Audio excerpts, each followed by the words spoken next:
Bam! MC is in the house. What's up, folks? My name is Justin Garcia, also known as Master Chim, and welcome to the Worrier stream. I am here every Wednesday at noon Eastern Standard Time, taking a topic deep diving, having a good time while doing it. Shout out to all you guys that are showing up. And what do we got going on? My man Jesse, what's going on? Jesse, good to see you, brother man. Aaron, what's up? Aaron says, Hola MC, using YouTube today because I'm avoiding reactions, comments back on a Lib Friends post after I commented something that's definitely right. All right. Happy to run interference for you. Yep, she's Canadian. The only thing she posts, anti-Trump, tariffs, blah, blah, blah. Yep. Usual suspects. Usual suspects. Two on Tom. What's up, brother man? Good to see you. Yeah, they tend to get emotional around times of strength, and there's a lot of strong stuff going on. Like, listen, when it comes to Trump, and I certainly don't want to make this a Trump podcast, but there are a lot of things going on that I agree with, a lot of things that I'm very happy are happening, and there's some things that I'm not in agreement with, but such is a relationship, a functional relationship with the political landscape. You know, when it comes down to it, I ain't got shit to, I should say, I ain't got shit to do with Ukraine or Gaza or Israel or Russia, or, you know, they're not that these things don't, you know, that it aren't relevant, but when it comes to where we're investing our energy, I just think, and I've advocated for this for years publicly now, I'm not saying that you shouldn't give a fuck about these things. I just question the person that still has fucks to give about these things after taking care of all the things that I would argue are their priorities, right? Big D, what's up? It's my brother there, guys. Tom says, tariffs don't cost anything if you buy American, right? Unless you're Canadian. Right. Right on. Yeah, everybody's got to focus on what matters. Jamie, what's up, brother man? I see you there. All right, so I got a bunch of stuff that we need to get to. I don't want to sidetrack this too much. First, housekeeping. If you guys are not getting my emails, you know you're fucking up. You got to go to the masterchimletter.com, or you can go in the description. There'll be a link there where you could jump on. Big Phil, I see you, brother man. I see you there. So today's topic, you know, warrior or worrier, right? That is the dichotomy that many men face. And I wanted to go over a framework, or at least have a discussion somewhat on, as the subtitle suggests, managing stress in chaotic times. You know, there is something to this idea that people have a relationship, the perception of what their environment is. And there's a fair degree of chaos to be found in that environment because we're not in complete control of our environment. So chaos is for the individual and individual's perspective, a very relative term. So how do we transform chaos, our perceived chaos, into the fuel that we're going to use for growth, instead of letting it sort of drive a path towards burning out, failure, making excuses, becoming weak, adopting dysfunctional protocols, etc. That's the idea, right? And one of the drivers, or one of the motivators for me talking about this today, is again the acknowledgement of the man's perception of just what is tough today, right? Little side note. Yesterday, I'm watching an episode of one of my favorite TV shows, Little House on the Prairie, right? Great TV show. And it's an episode where the girls get a pet raccoon, and they have this pet raccoon, and the dad's allowing it. The mother guilted him into it. And at some point, the raccoon bites the dog and bites Laura, the main character girl. And the raccoon turns out to be rabid. Or at least they perceive, spoiler alert. Can you do a spoiler alert for a show in the 70s? But they perceive that the rabid, or that the raccoon that bit the dog and the daughter is rabid. And so they bring it to the doc. The doctor says, listen, tie the dog up, keep an eye on him. It'll take, 2-3 days to see if the dog goes one way or another. And when it comes to, a little girl Laura's size, it'll probably take, 4 to 6 weeks, whatever he said, something to that effect. And the mother's just, losing her shit. She's beside herself. And she pleads with the doctor. She's like, and if it turns out the dog is rabid and she's rabid, what treatment are you going to use for her?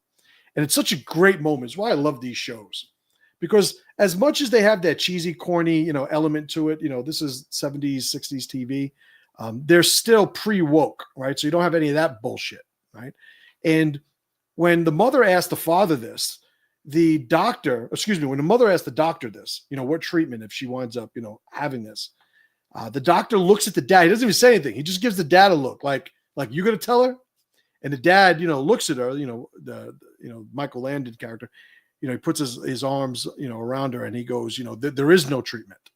So pretty much, hopefully our daughter isn't going to die in like a month, right? And the rest of the episode, they're sitting there, they're observing the dog, they're observing, Laura. At one point, Laura asks for a drink of water and the mother loses it. That's one of the signs. Oh my God, she's going to die. And the father calms her ass down like, no, just a little girl thirsty in the middle of the night, needs something to drink. It wounds up, being not the raccoon that they kept as a pet that bit them, that is rabid. It was some other one that was rabid. So it wound up being another raccoon, right? So when looking at and again, this is a fictional TV show, but I would argue that it's based on some degree of reality. We can only imagine what healthcare, was like back then. To some parts of the day today, of the world today, it's probably even worse than it was here back then. But you have parents just dealing with the very real possibility of their kid dying from rabies, And again, you look at what stresses men out today. And I don't think I've ever had anything near, I'm pretty certain I've never had anything near as stressful as having to manage my wife while she processed the possibility of one of our children dying. Men today have to face that every day, so, and shout out to those guys. But just as a general observation, we really don't know what stress is when compared to the levels of stressors that people that came before us faced, times before now. So I think, looking at, what are the things that make for a chaotic time these days? There's a couple of different things we need to consider. Number one, everybody is plugged in. Everybody's plugged into their phones, to social media, to television, some form of stimulation. And because everybody has this sort of technology overload, there's also a constant flow of negative information embedded in that, that exposure, right? And embedded in that stimulation. And in the context here, I don't mean negative in terms of, morality. I mean negative in terms of it's removing one from one's mission. That's what one of the big things is, with this just being inundated with stimulation 24 hours a day. How do we stay focused on what it is we're supposed to be doing? With that, because this is becoming, quickly becoming the norm for more and more people around the world, there's an expectation of constant stimulation. And what happens with these types of stressors, when these, today's stressors face today's men who are used to dealing with this quick fix, instant gratification type of just constant stimulation? Well, people don't know what to do. They don't have the ability to sort of settle in the moment. They lose a relationship with the integrity of who they are identity-wise. Everything starts to seem chaotic, right? I talk about in TRIBALNOMICS and in the past, chaos being the opposite of what the selfing identity is, right? So the universe has a selfing ritual, meaning the universe does things to preserve its self. And I would say that we call that chaos. At the other end of that, from the individual's perspective, are the things that we do to be us, right? And once we stop doing the things that we do to be us, We erode, it devolves, and eventually it goes back to chaos. Basically the universe takes back its resources, time included. So you'll have a relationship with stimulation that men face today where they're not really up to the task because they haven't really been training for the stressors that they're going to face. Quite the opposite. They've been escaping. They've been escaping to this constant stimulation, this constant, artificial engineered dopamine cycle that everybody's dealing with. And, dopamine is one of these things that people talk a lot about, but, rather than being just a buzzword that a lot of people are using, on YouTube, what does it actually mean, this dopamine cycle? How is it actually? And listen, I'm not a fucking doctor or anything, but when you research these things, because they're so just influential and relevant to the things that you're battling from day to day, you kind of pick some stuff up.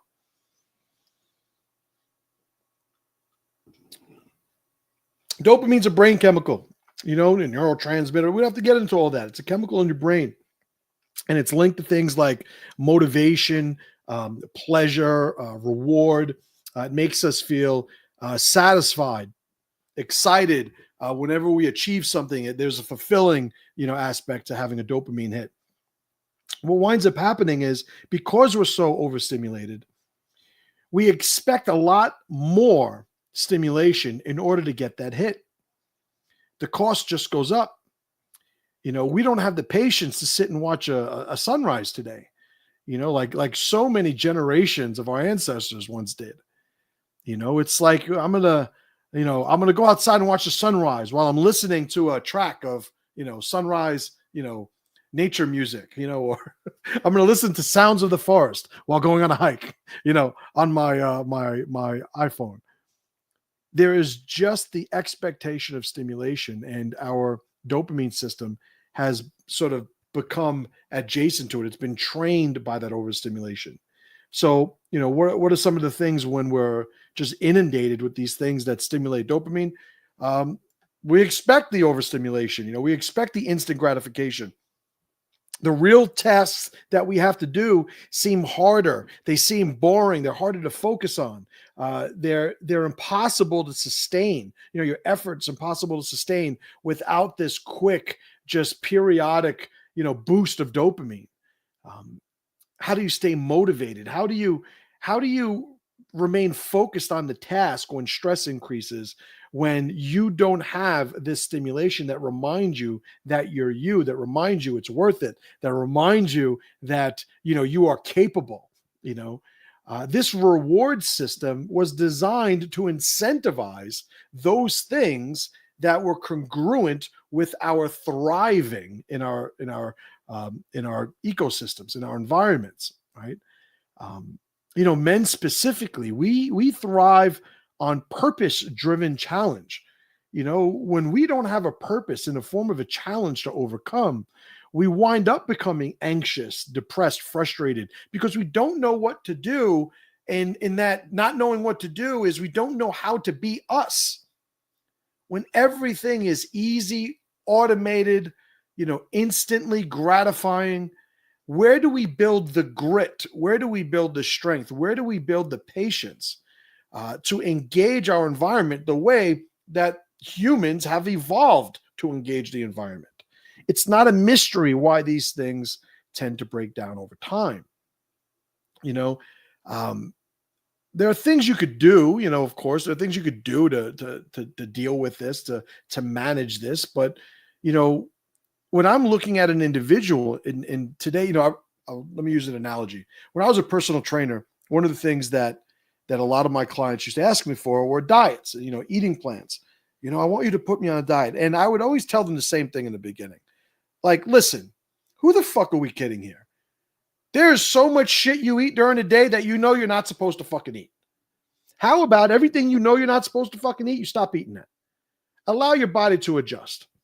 Let's see if we actually need a strategy beyond common fucking sense. Well, the same thing. They used to love it back then, right? When I was a personal trainer back in the 90s. But that same logic I would apply to this situation when it comes to dopamine. Like, well, how do I want to go on a dopamine fast. I want to do, like, I get it. There's all the buzzwords and everybody, there are a lot of people trying to help people with this stuff right now online. And I'm not a hater by any means, but I will say, segueing from what I just said when I was a trainer, should you be playing video games on your phone? Like right now on your phone, are there video games on your phone? Take them off your fucking phone. Like, think about how fucking weak your rebuttal will be to me when I tell you that you should take the game off of your phone. No, I can't take that. Why not? Because, yeah, by all means. All right, that's awkward. By all means, come up with an excuse, a narrative as to why you can't remove the games from your phone. But again, you should know at this point, it's going to fall flat with any degree of scrutiny applied to it. There's so many things that you shouldn't be doing right now that you're doing. So let's get to, are there any comments here? I don't want to miss people. Corey, what's up, brother man? You're on Saxa. Good to see you, darling. Johnny Groove, what's up, brother man? 2 on Tom says trust is closely related to expectations. When people live a soft life, they have expectations that are greatly different than life. And the expectations is I would say, probably the major, if not the most prominent variable or discipline that people need to improve upon. How to accurately set expectations. Because once you set those expectations properly, you'll find that the circumstances as they unfold in your life aren't as disappointing as they used to be. But here's the thing, and I'll use porn as an example. If you're watching porn all the time, and porn is defining what sex is supposed to be, it's defining what a woman's supposed to be, in during sex. It is such an engineered, artificial, unnatural representation of something so significant in a relationship. You wind up being trained to get it wrong. So when you have expectations that are set by artificial means, you are trained to get it wrong. You are expecting life to unfold, unravel, proceed in a way that it has never been designed to. We need to adapt to nature. It's not the other way around, right? So there is something to be said for, how are we walking around from day to day? What is our default standard, mindset every day? Are we the person that sits there worrying about things, or do we have a job to do? All right, I'll draw that as a dichotomy. Are we walking around worrying about all the things that could happen, all the things that are looming, in our future, or do we have a job to do? And every waking moment, we apply our energy towards doing it. Now, mind you, I'm presenting it as a dichotomy. We know in real life, it's more of a spectrum, but I have to present the dichotomy first. I have to say, this is perfect. This is perfectly terrible, and ask you, which way are you walking, during each moment of every day. So let's get into, what are some of the characteristics of being let's say a warrior, right? So that's the dichotomy I drew in the title, the worrier and the warrior. So let's talk about the worrier first. Who's the worrier? Aside from the person who's suffering from all the circumstances or outcomes of sabotaging their relationship with dopamine, what is the sign that you're a warrior? What are some of these signs? Anxiety. You're somebody who's always anxious. You're always sort of hyper vigilant. You don't know what to expect because your protocol or your process of creating expectations is consistently being proven inaccurate. And so you are uncertain about what is happening next. And that creates an unsettling anxiety. It's a lack of certainty, right, that an individual feels. So that winds up being anxiety. The worrier overthinks things. Because so much of his reality exists in his head, he thinks solving his problems must also be in his head. And I can't tell you how many times I've in my coaching experience have dealt with men who have been very depressed, very negative, having all sorts of, let's just say, dysfunctional ideations.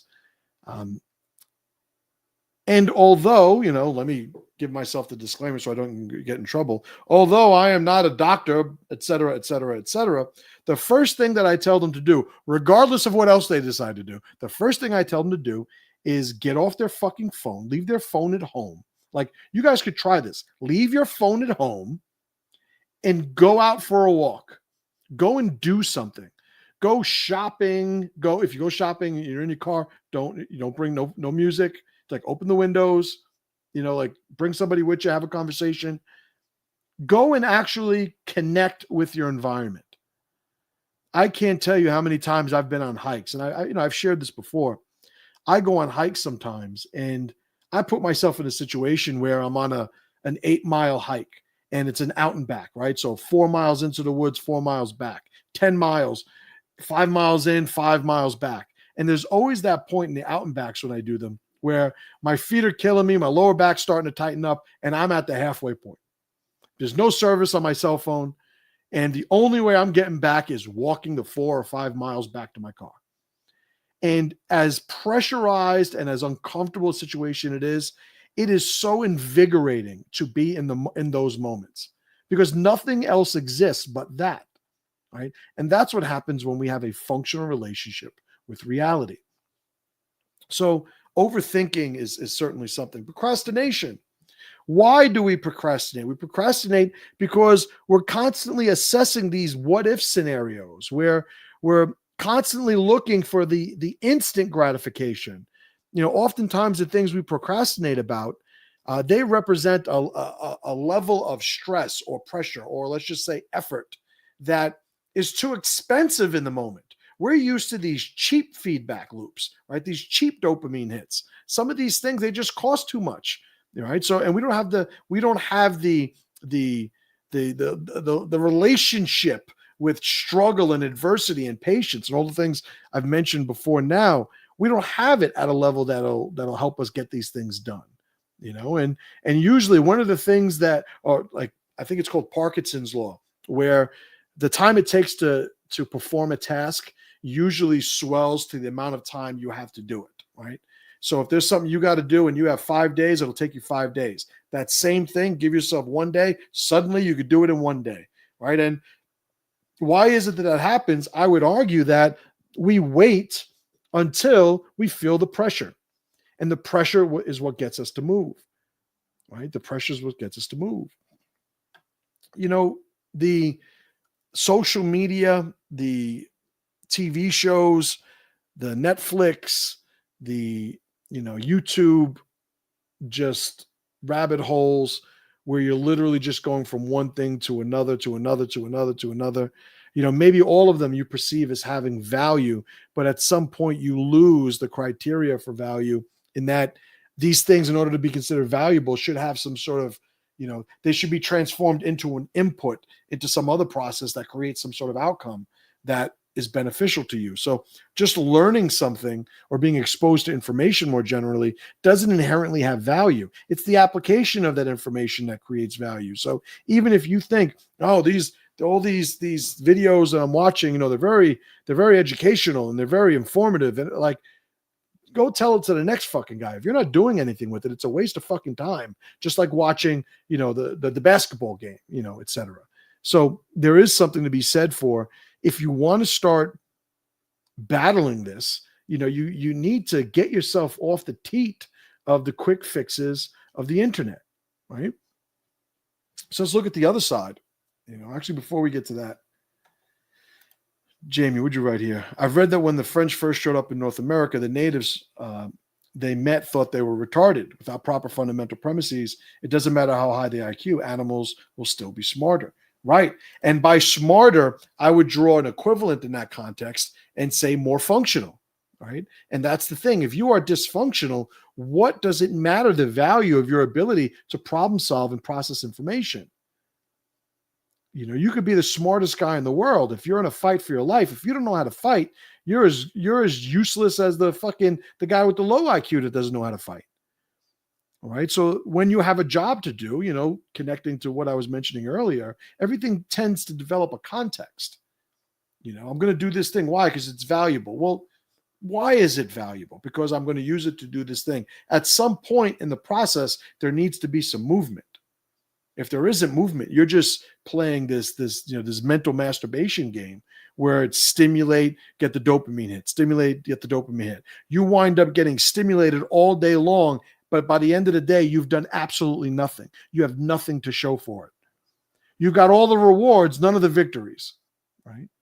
And that's one of the things that I think people need to start framing around their relationship with these things, right? So Worrier, and I got some notes here. So what are the things about, like, let's name some of the things that we could do to start cultivating the opposite, cultivating what I would say is more of the Worrier mindset.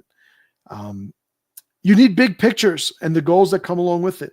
You need the goal, because the goal, if you guys have ever watched my Mission Mastery program, one of the videos in it, the bumpy road, talks about there being a mountain, at the horizon. And the mountain is important because it represents something to us that it may not wind up being. We may wind up veering off course from this mountain, but having that mountain initially gives us a direction to aim the trajectory of our efforts. And that is important to keep us moving and keep us moving in some sort of momentum building way. If you don't have any big picture goal, everything is going to be instant gratification, right? Everything is going to be this short-term win. Now, that's different from being in the moment. Being in the moment is an entirely different paradigm. These short-term wins, it's one and done, one and done, one and done. There's no building. There's no training yourself to be patient. All these other things. I don't want to go down that list again, but it's different to say I am going to be in the moment and to say I am just going to experience instant gratification. Those are different statements for reasons that I just defined. Right. Another thing about cultivating a more Worrier type mindset, you want to learn how to reframe obstacles. If I'm somebody who says, and you'll see this in sales a lot, the reframe, I don't think I could make it. I completely understand. What would you need to make it? Answering questions with questions. It's a great reframe. When somebody says, oh, I don't think I could do it. No, I get it. You don't think you could do it. But let me ask you this. If you could do it, how do you think it would get done? If you could do it, what do you think would be a couple of the ways that you might get it done? It's just a reframe. There's a certain point where, when I define the Worrier role in TRIBALNOMICS, originally the loyalty matrix, the Worrier is the role in a tribe where somebody makes an oath. They take on the obligation, the commitment of putting themselves between harm and the tribe. When a threat shows up, it's the Worrier's job to step in front of the tribe and meet that threat. Having an ability to reframe stress and obstacles keeps us on task. Dads these days, modern day fathers, who are still following the old ways. I follow the old ways of fatherhood. Well, what are those? Taking care of your children, protecting your family. I'm old school like that, but these throwback dads like myself, we can't afford to have something go wrong and then just become dysfunctional as a result of it. I lost my job, so I'm going to kill myself. Well, get another fucking job.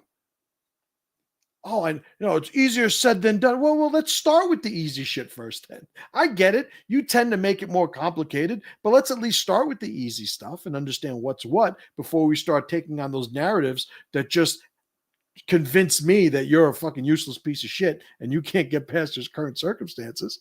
I never said it was going to be easy, but it's certainly simple, right? The framework is easy to design. It's simple to understand. It might not be so easy to apply, but do you just want to apply the easy things?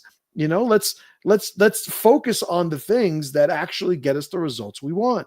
If you're somebody who cannot face a normal level of stress, a normal obstacle, you lose your job, your house is foreclosed on, your wife leaves you, your kid gets sick.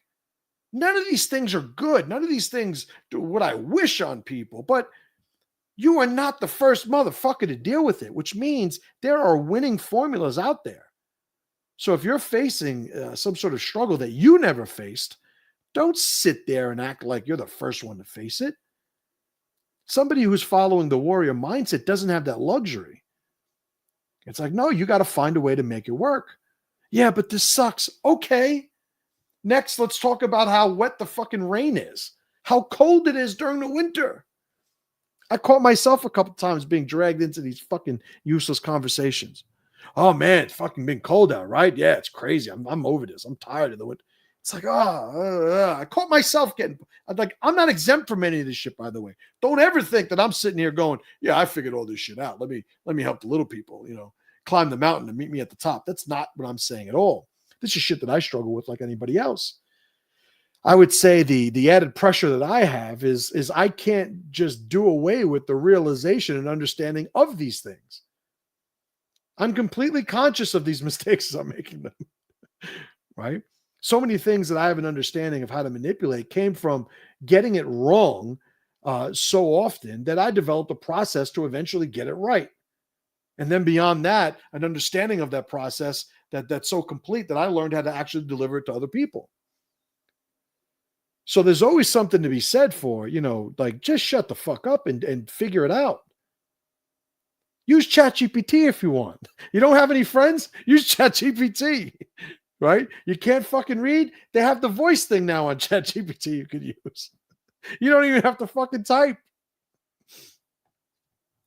What else is going on there? All right. 1, 2, 3, 4. I'm fucking that up. But he says, hey, gotta go. Just wanted to say really appreciate it. Thank you, man. I appreciate that. Oh, God. Another Puerto Rican showed up. I don't know if you're robbing a bank or if you're scared of COVID still.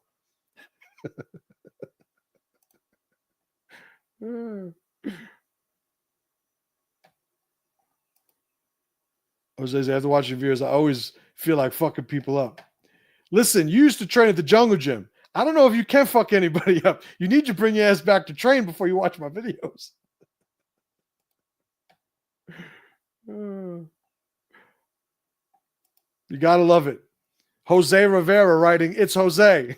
Thanks, Jose. I got confused. I thought it was Jose.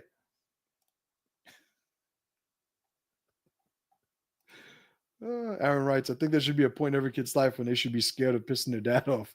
Been there, done that, and our relationship is now probably better for it. I've said it before, I'll say it again.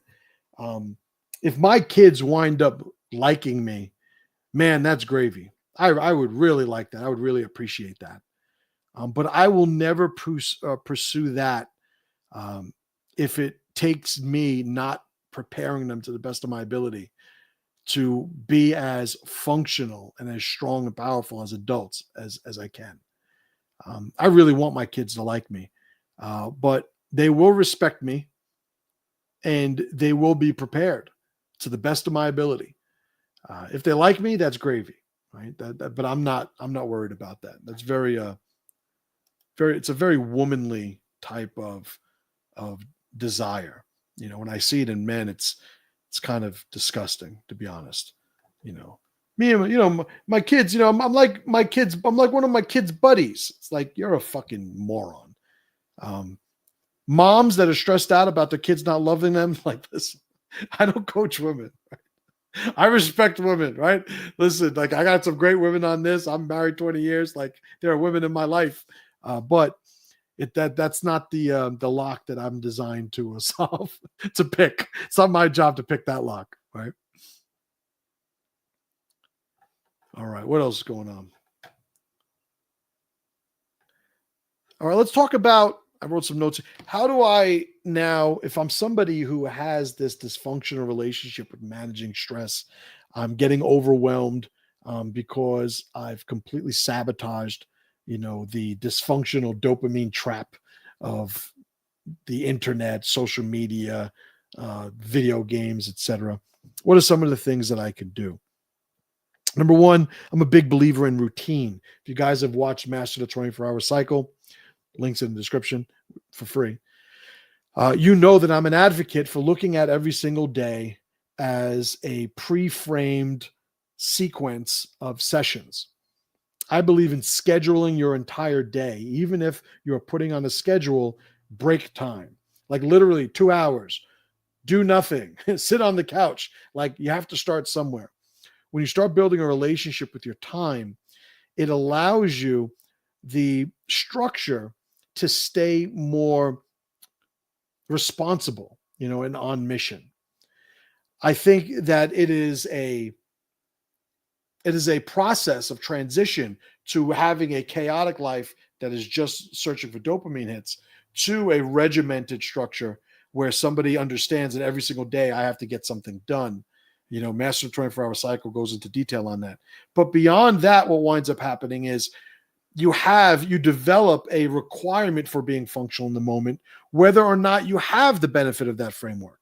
So I don't look to waste time. I don't look to do wasteful things. There's some things I no longer do. Like, I used to play Call of Duty an hour a day. That was my thing. And at the time, it was a reprieve. It was a break from some of the work that I was doing. I don't think it was doing a good job helping me manage my relationship with dopamine. It's too easy to get excited, too easy to get pissed. You could play a video game for 20 minutes, get excited, pissed, angry, sad, happy, laugh, all these different things, and nothing in the real world has occurred. But you're going on this roller coaster because you are in this artificial environment and interacting in an artificial way. It doesn't help you do the things that matter.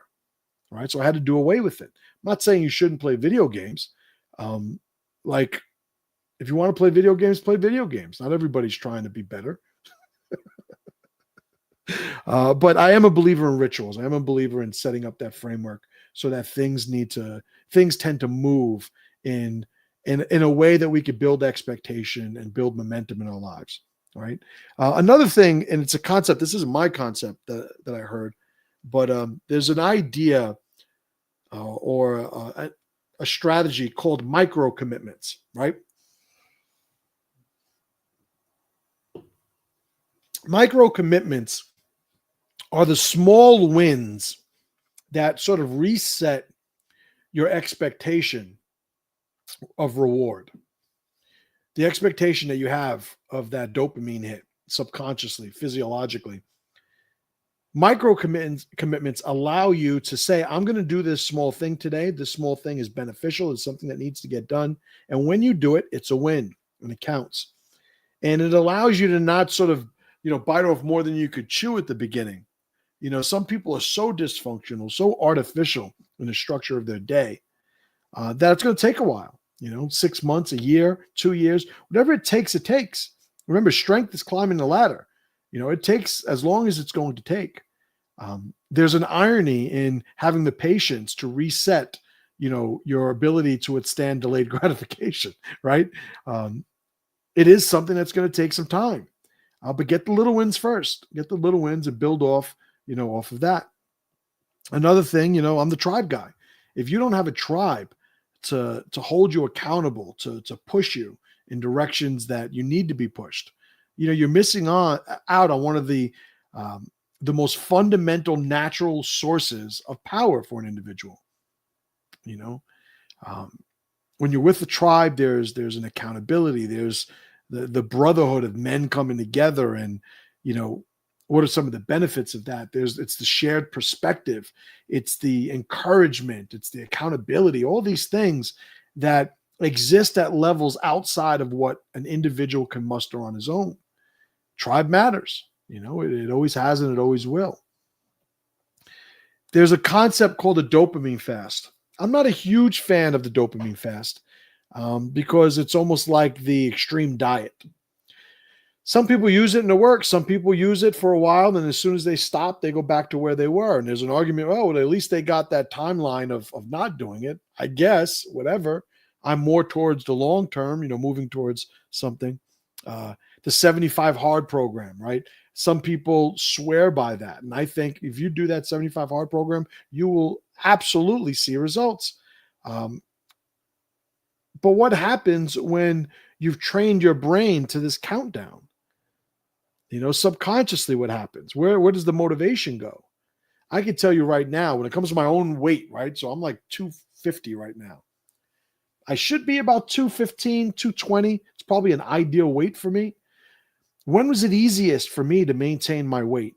When I was competing, because I had this goal. And this goal, I had to be this weight by this time. And, everything had context. It's hard to do things. And by hard, I mean, it's hard to find the context and the motivation to do things that require resources that don't have a tangible output, a tangible outcome. I got a bunch of friends of mine growing up that they're always just shredded. They're in great shape. And if they're eating for something like whether it's a competition or, I have bodybuilder friends and stuff. And like, they're like, oh yeah, I just eat this and this. It's no big deal. I don't really have cravings. And if I do, and like, they don't have this struggle at all. And like, I've pretty much convinced myself that none of their parents knew how to fucking cook. Right? Like, cause I'm like, how the fuck do you guys not like food more than this? Obviously, I have much more of a dysfunctional relationship with food than they do. But what is my relationship with food? I have to say, okay, today I'm going to do this. Today I'm not going to do this. A very, big hurdle for me is I don't compete anymore. So because I don't compete, I'm not expending as many calories as I once did. So once the level of caloric expenditure went down significantly, my calories were staying the same. That's weight gain. So what do I have to do now? I have to make sure, my calories are up, and I have to put a cap on my calories that when I eat every day. I eat 2,100 to 2,500 calories just about every day.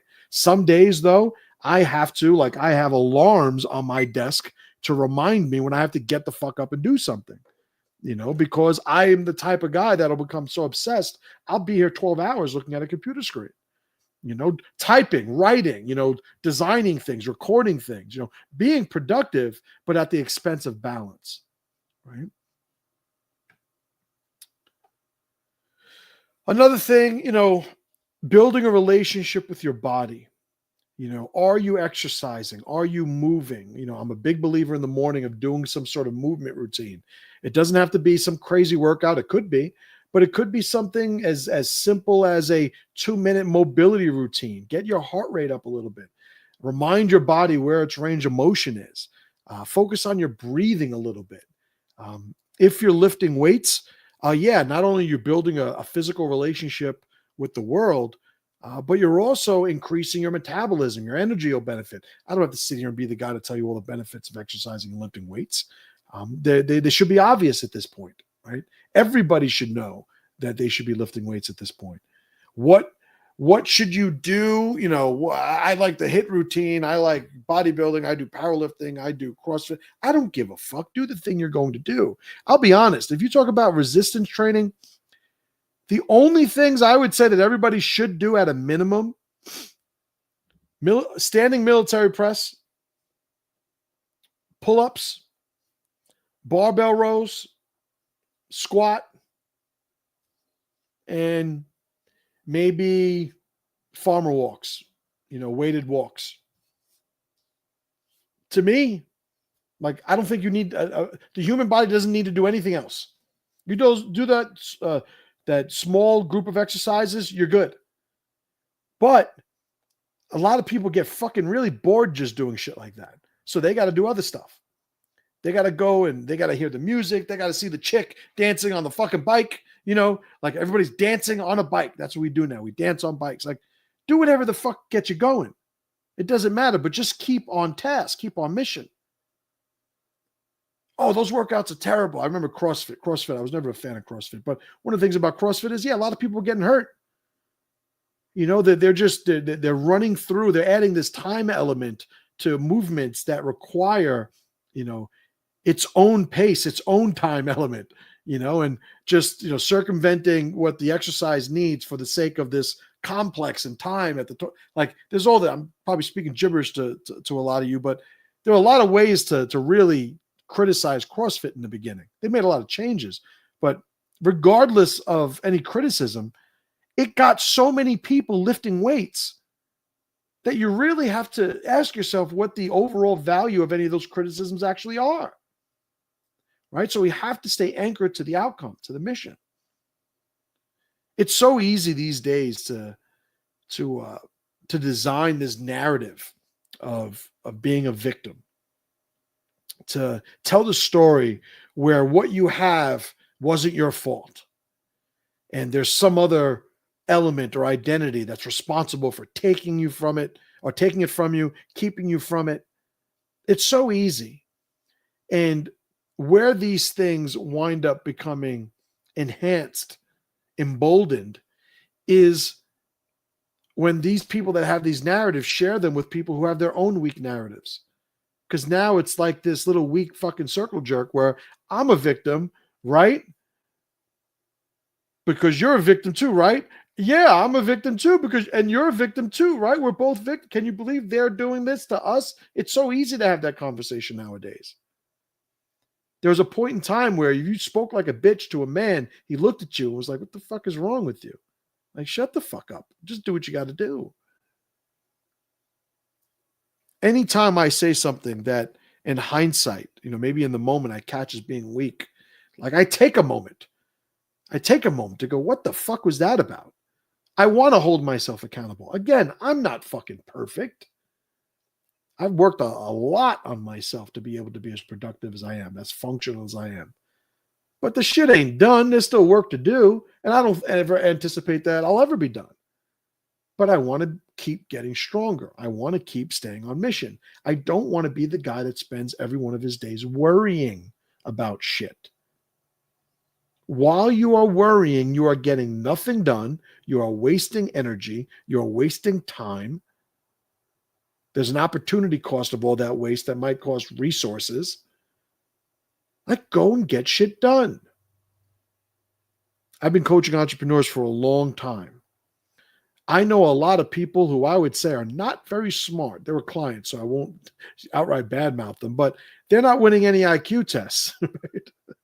If you can win an IQ test, right? They're not solving cancer, but they are running incredibly productive businesses. How does that happen? Because they don't know they're not supposed to be able to do these things. They just get up every day and go and do shit.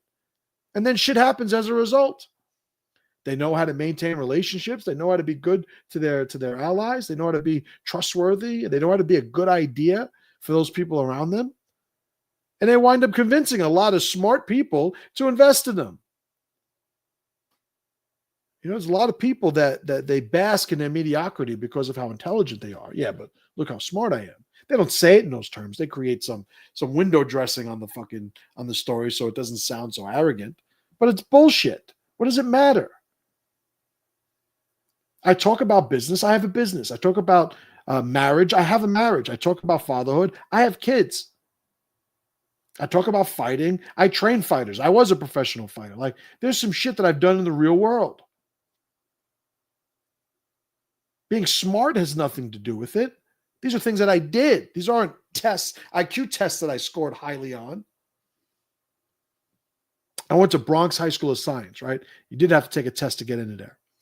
And I can't tell you how many just fucking retarded motherfuckers were in that school. High IQ, fucking useless. All those people that fit that criteria, they weren't bad people, mind you. Like, they weren't assholes or anything like that. But just, I look at them and it's like, how the fuck are you going to make it? What happens in a society, those people find a nice, safe little job and they stay there. And they probably make a lot of money. But those of us, I was just, where the fuck was it? It might have been during training on Sunday. It might have been during one of my mastermind calls. But my litmus test is, no, I think it was this morning on the mastermind call. It's all a fucking blur. I said, my litmus test for is a man worth a shit. If shit hits the fan and there's no more internet, does he have any value? If shit hits the fan, society-wise, and there's no more internet, does he have any value? If the answer is no, I want to make sure I'm not relying on that motherfucker now. I don't want people like that in my life. Number one, they're a liability when you need them to step up and actually produce something in times of need during emergencies. But aside from that, how do I know to what extent they're influencing me. Weak people make it real comfortable to be weak around them, right? It's like you have people that are alcoholics. Where do they hang out? In bars. People that are drug addicts. Where do they hang out? With other drug addicts. Because there's no judgment. There's no pressure. They could just do what they want to do without any accountability.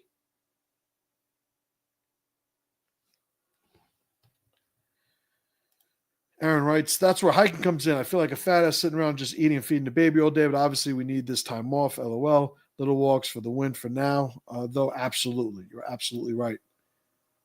Aaron writes, some people make fun of others with special needs, but sometimes they're better at what they're doing. The guy with Down syndrome in my class was one of the smartest, and he had no idea he was any different than any of us.